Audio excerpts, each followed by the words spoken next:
begin this morning at the Vatican, where it is now 1 p.m. Mourners from around the world are gathering right now to pay their respects to Pope Francis.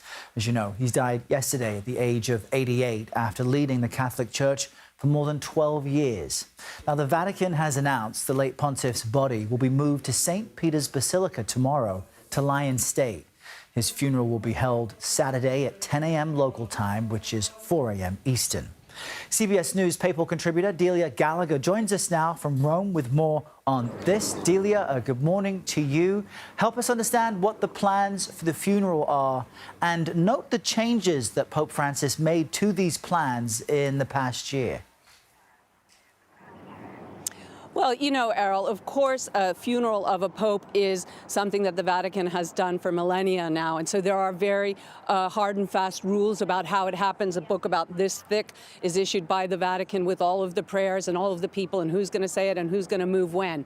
What Francis has changed in that is he has asked for, in his last will and testament yesterday, as simple as possible, a funeral and a burial. So mainly his changes have to do with the type of casket that he's been buried in, just a simple wooden casket instead of the usual 3 caskets that a pope is buried in.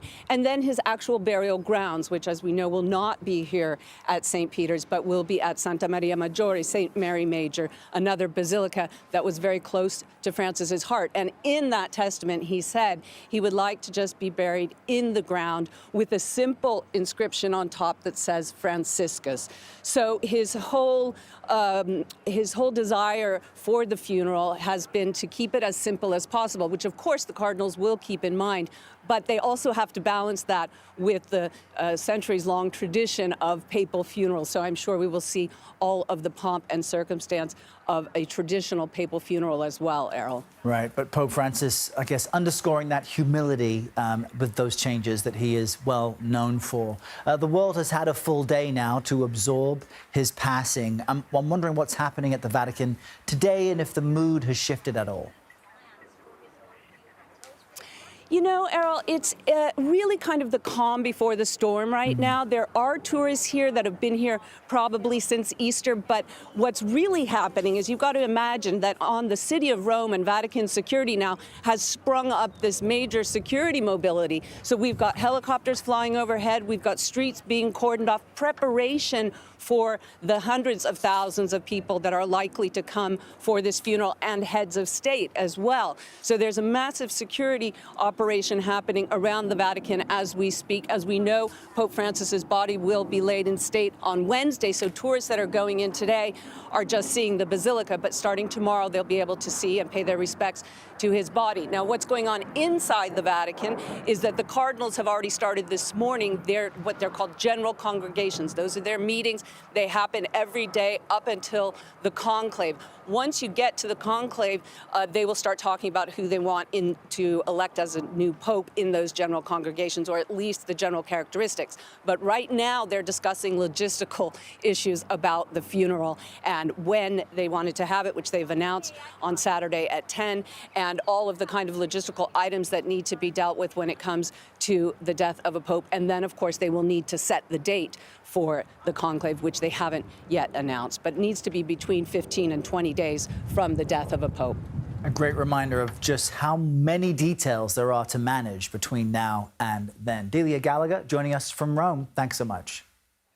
Senior members of the Catholic Church are expected to begin their conclave to elect Pope Francis's successor in the next 3 to 4 weeks. For more on what that entails, I'm joined now by Michael Sean Winters. He's a writer for the National Catholic Reporter. Michael, thanks for being with us today. Before we jump into the cardinals, I'm just wondering if you could update our viewers on what we know about what caused the Pope's death.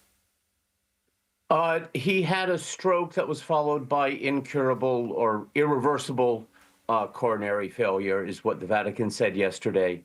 So, you know, his body gave out. I mean, I don't think it's more complicated than that. He pushed himself on Easter itself, and, you know, he was 88 and should have been quietly convalescing at home. But this was Francis. He wanted to be out with the people, and it took its toll. That's right. All right. Now, we know that many of the cardinals heading to Rome now, they will have never met before. So how exactly will the conclave proceed? I think most of them will have met at least some of the other cardinals. The whole body has not gathered since the last consistory, which, because of the timing of the last consistory, a lot of cardinals were actually not there. But many of them were at the synod, which was a 2-year process in 2023 and 2024. And once they gather, they will gather in daily meetings in the morning and in the afternoon, where each of them gets up and speaks about the needs of the church as they see it and what kind of pope they think that they're looking for.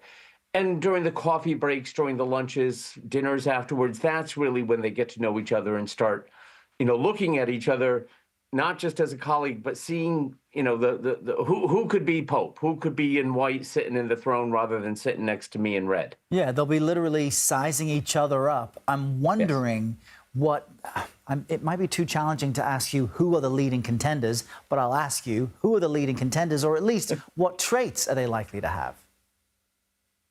I suspect it's very interesting. The names that are being thrown about, the most conspicuous fact is the absence of a Latin American. And yet, given the large numbers of cardinals in Latin America, and I think the perception that the Latin American church really received the teachings of the Second Vatican Council very well, and that Francis was kind of bringing that to bear, I think you will see a Latino candidate emerge in the next couple of weeks. I don't think it's going to go back to an Italian. I don't think it's going to go back to a European. I wouldn't be surprised if, say, the Cardinal Archbishop of Tokyo, who leads the Catholic relief services around the world, it's called Caritas Internationalis, and therefore has done a lot of travel. I don't think it will be an American. I think Cardinal Joe Tobin is one American who will get some votes and is certainly very well regarded throughout the world. He used to lead the Redemptorist Order, and so he's traveled all over the world. But I think it's safe to say it's unlikely an American will be elected. Okay, those are certainly some interesting predictions, and we will have much more on the Pope's funeral and what comes next in just a few minutes. Michael Sean Winters, thanks very much.